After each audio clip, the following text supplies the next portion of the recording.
ഇത് തെയ്യങ്ങളുടെ കാലം. ഉത്തര മലബാറിൻ്റെ വികാരത്തിനൊപ്പം ചേർന്ന പദമാണ് തെയ്യം. ജനങ്ങളുടെ ജീവിതത്തിൽ ക്ഷേത്രങ്ങളും കാവുകളും തെയ്യങ്ങളും വിവിധ ആചാര അനുഷ്ഠാനങ്ങളും ചെലുത്തുന്ന സ്വാധീനം വളരെ വലുതാണ്. ചരിത്രങ്ങളുടെയും പുരാവൃത്തങ്ങളുടെയും ആഴത്തിൽ വേരോടിയ സംസ്കാരമാണ് തെയ്യത്തിൻ്റേത്.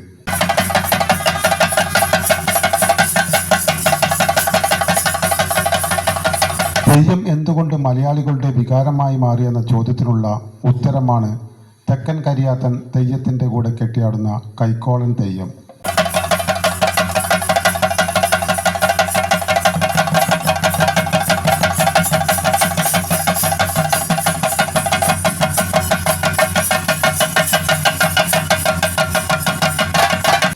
കരിയാത്തൻ എന്നാൽ പരമശിവനാണ്.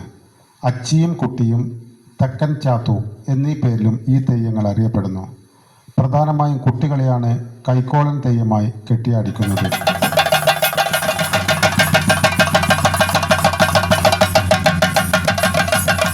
തെക്കൻ കരിയാത്തൻ തെയ്യവും കൈക്കോളൻ തെയ്യവുമായി ബന്ധപ്പെടുത്തി നിരവധി ഐതിഹ്യങ്ങളാണ് നിലവിലുള്ളത്.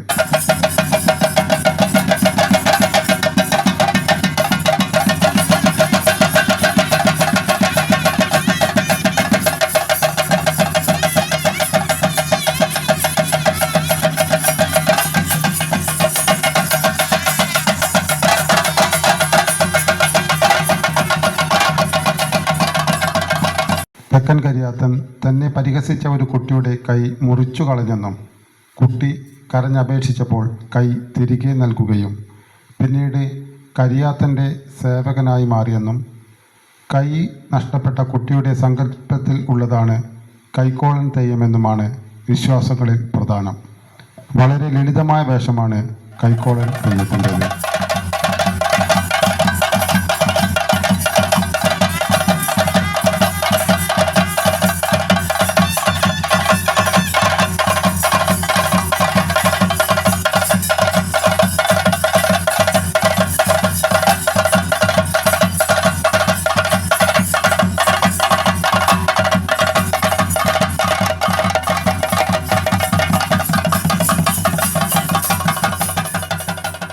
കൂടാളി താഴത്തിവിടെ തിരുവുത്സവത്തിൻ്റെ ഭാഗമായി കെട്ടിയാടിയ തെക്കൻ കരിയാത്തൻ തെയ്യത്തിൻ്റെ കൂടെ കൈക്കോളൻ തെയ്യമായി കെട്ടിയാടിയത് തടിക്കടവ് സ്കൂൾ 6ാം ക്ലാസ് വിദ്യാർത്ഥിയും പടപ്പേങ്ങാട് സുധീഷ് സൂര്യ ദമ്പതികളുടെ മകനുമായ അനയ്യാണ്.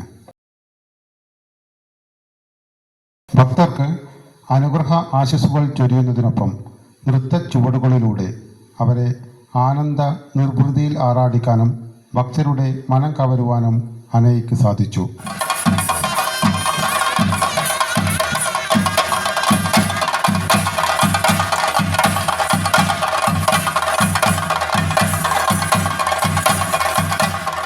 തെക്കൻ കരിയാത്തൻ തെയ്യം കെട്ടിയത് മാതമംഗലം പറവൂരിലെ ശശിധരൻ പെരുവണ്ണാനാണ്.